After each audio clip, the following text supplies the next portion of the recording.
When I started the YouTube channel about 3 years ago, I thought, when am I going to run out of cameras? And some people to this day say to me, when are you going to run out of cameras? And I don't know, because there's an awful lot of cameras out there. I'm still finding cameras I haven't seen before. And I'm also finding cameras which I've wanted to talk about before, or I've had before, but haven't had since I've been doing the YouTube channel.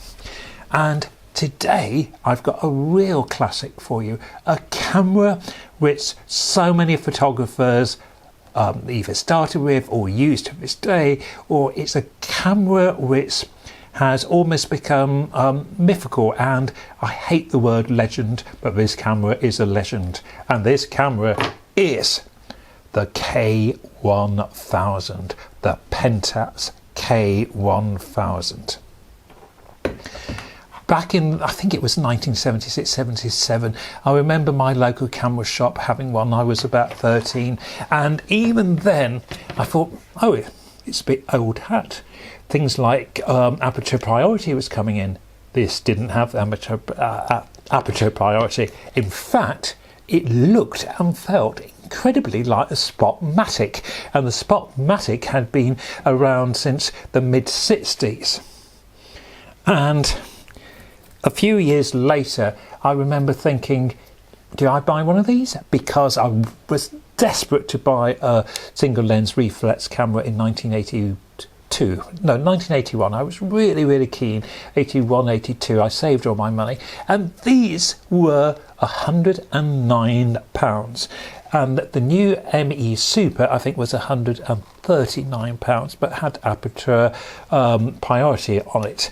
And there was something about this camera I didn't actually like.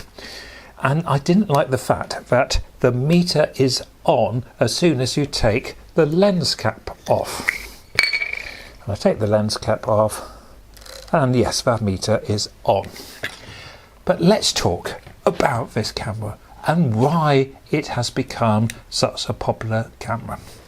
We have a single lens reflex camera with shutter speeds from bulb to 1,000th of a second. We have manual loading at the back, canister in there, film across there. Watch these catches. I've used these a lot in education and they are brilliant, but the one thing that just wear out is this catch here. So film in there.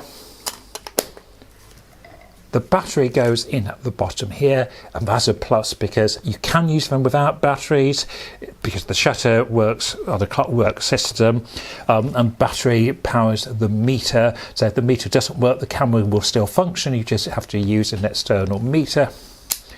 And to use this camera, you simply set the shutter speed, and most people will start with 125th of a second.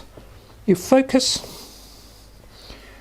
You bring your needle in the middle, take and wind on. I think one of the things about this camera was the development, obviously, from the Spotmatic, which was a very popular camera. This was what it had with the Spotmatic didn't have was the then new Pentax K bayonet, which meant you could change lenses so quickly just by red dot lining up, lens on, which seemed a lot faster than screwing. Screwing, you always thought, am I getting it in? This was really sold as a quick rate of changing lenses. There was a good variety of lenses out there. And I think the simplicity of the design, it's a camera of quality. I noticed this one is made in Japan. The later ones were made in China. They made them up to 1997. I remember buying them new for the department. They are incredibly well made.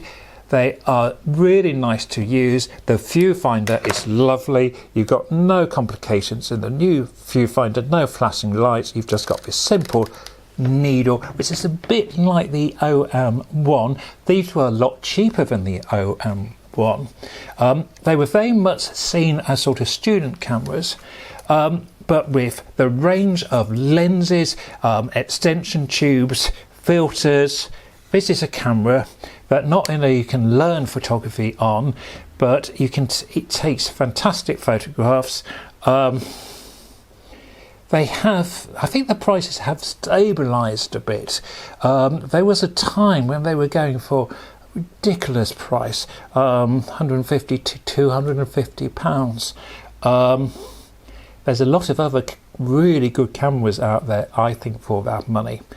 But they are a really nice camera, a camera I've always really enjoyed using. And this one, as I said, is in very nice condition. Let's see what happened when I put a film for it. Here we are in Wimborne, which is a market town in Dorset. I went over there one Sunday recently, and it was an extremely damp and dull day, quite testing for the Pentax. And the f2 lens isn't the fastest. There was a 1.4 and the 1.7 was very common, and this is the f2. But having said that, the f2 is performing well in this very dull, wet day. I think I'm on about f4 here, and I'm on about a 60th of a second, or even 1/25 of a second. I'm using a 100 film, which is format film, and I've developed it in ID11, which I have diluted 1:1, and the developing time was 10 minutes. Now, this is the Minster at Wimborne, and I'm really delighted with the tones. I'm delighted with the sharpness. The meter, I thought, performed very well. I was actually quite impressed with the metering of this camera. Because, as I said, it's a matte needle system, and the viewfinder is so straightforward. You've got no flashing lights, you've just got this simple needle that you match up in the middle. Again, a good range of tones. You can see how dull a day it is, but a dull day is a good time to test a camera. It was so wet I came home and the sun began to come out, and this is the sun being of quite high contrast in my living room, but again a good test of the camera.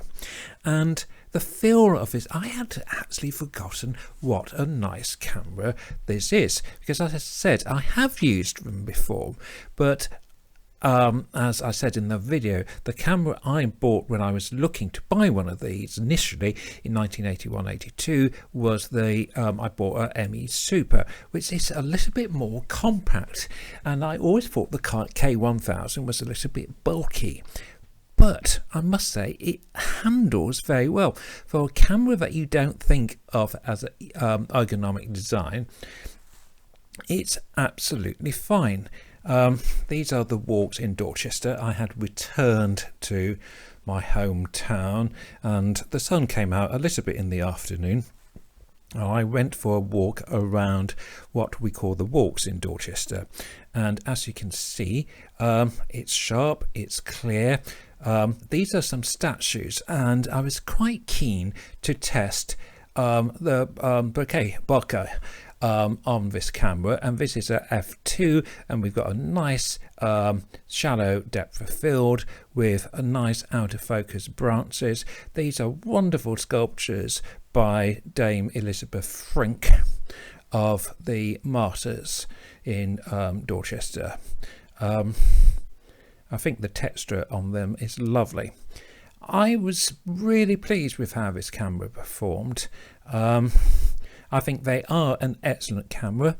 I can actually now understand more why they are so recommended for students of photography, because they allow you to really understand how the camera works, and by that understanding you can take good photographs.